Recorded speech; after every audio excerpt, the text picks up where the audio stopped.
আসসালামু আলাইকুম ওয়া রাহমাতুল্লাহি ওয়া বারাকাতুহু। কেমন আছেন বন্ধুরা? আশা করি ভালো আছেন। আমাদের আজকের পর্বে আমরা ২ টি হরফ শিখব। ৫ মিনিট মক্তবের আয়োজন শুধু আপনার জন্য। যারা কোরআন সহি করে পড়তে পারেন না, শুধু তাদের জন্য। মনে রাখবেন, এখান থেকে আপনাকে সহজে কিছু নিতে পারার জন্য চেষ্টা করতে হবে। এখান থেকে আপনি সহজে কিভাবে নিতে পারেন? আমাদের কার্যক্রমটাই হলো আপনাকে সহজে, সাবলীলভাবে কিভাবে কোরআনকে সহি করানো যায়। সেই প্রচেষ্টা থেকে আমাদের এই ৫ মিনিট মক্তবের আয়োজন। আশা করি সকলেই দেখতেছেন, আর ভিডিওগুলি অবশ্যই নিজে দেখবেন এবং অপরকে দেখার জন্য সুযোগ করে দিবেন। এটা কিভাবে করবেন আপনিও জানেন, যেহেতু আপনি চালান, আপনি মোবাইল চালান, আপনি মোবাইল দেখেন, আপনি জানেন এটা আরেকজনের কাছে কিভাবে পৌঁছাতে হয়। যেমন আমি আপনার কাছে পৌঁছে দিয়েছি, এই প্ল্যাটফর্মের মাধ্যমে আমি আপনার কাছে পৌঁছে দিয়েছি, আপনিও আরেকজনের কাছে পৌঁছে দিবেন। কারণ এটা নেকের উদ্দেশ্যে করা। আল্লাহ নেক দিতে পারে ইনশাআল্লাহ। কারণ এর যেহেতু এখানে কোনো পেড সার্ভিস নাই, ফ্রি। এটা কেন করা হচ্ছে?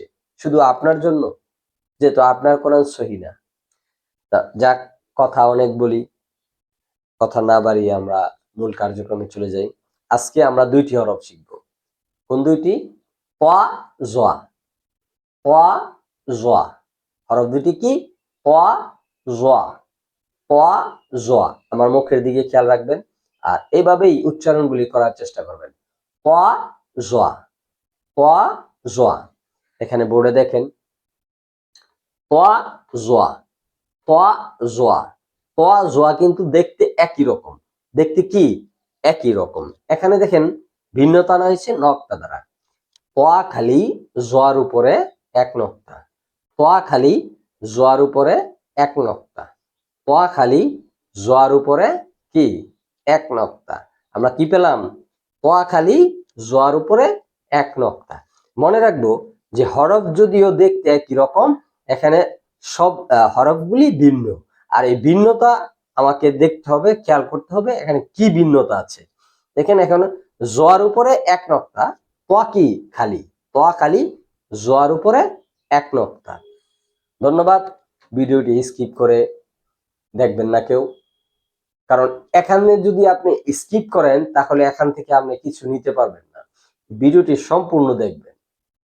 যদি আপনি লাইক করেন, কমেন্ট করেন, শেয়ার করেন, অবশ্যই ভিডিওকে আপনাকে পুরো ভিডিওটা দেখতে হবে। যদি না দেখেই আপনি যে হুজুর চিনি বা পরিচিত দিলাম একটা লাইক দেন, না, এটা ঠিক না। আপনাকে এটা দেখতে হবে। আর যদি না দেখেন তাহলে না দেখেন, সেটা ভিন্ন কথা। কিন্তু আপনাকে মনে রাখতে হবে যে এই ভিডিওগুলি মূল উদ্দেশ্যই হলো কিছু শিখা, কিছু শিখানো। এখান থেকে আমরা কিছু শিখতে চাই। যদি শিখতে চাই, অল্প সময় হলেও ব্যয় করে আমাকে পুরো ভিডিওটা দেখতে হবে। তো আজকের কার্যক্রম আমরা এখানে শেষ করব। যেহেতু আমরা অল্প সময়ের ভিতরে ৫ মিনিট মক্তবের শর্ত হলো যে ৫ মিনিটের ভিতরে আমাদের কার্যক্রম শেষ করতে হবে। আপনাকে ৫ মিনিট ধৈর্য ধরে আপনাকে দেখতে হবে। তো আশা করি সকলেই দেখবেন। বাকি আপনার বন্ধুদের কাছে কিভাবে পৌঁছে দিবেন এটা আপনার দায়িত্ব। নিজের দায়িত্ববোধ থেকে চেষ্টা করবেন। হয়তোবা আপনার বন্ধুর মধ্যে কেউ থাকতে পারে যার তেলাওয়াত সহি না। আর তেলাওয়াত সহি না হলে তো নামাজ সহি হবে না। এটা সকলেই জানেন। চেষ্টা করবেন তাদের কাছে পৌঁছে দেওয়ার। হয়তোবা এখান থেকে কেউ না কেউ উপকৃত হবে। আপনি জানেন, আলহামদুলিল্লাহ, ভালো। আপনি জানলে ভালো। আমি যারা না জানে তাদের কাছে এই বার্তাটি পৌঁছে দিতে চাই। তো আশা করি সহায়তা করবেন, পাশে থাকবেন। ভালো থাকবেন, সুস্থ থাকবেন। আল্লাহ হাফেজ।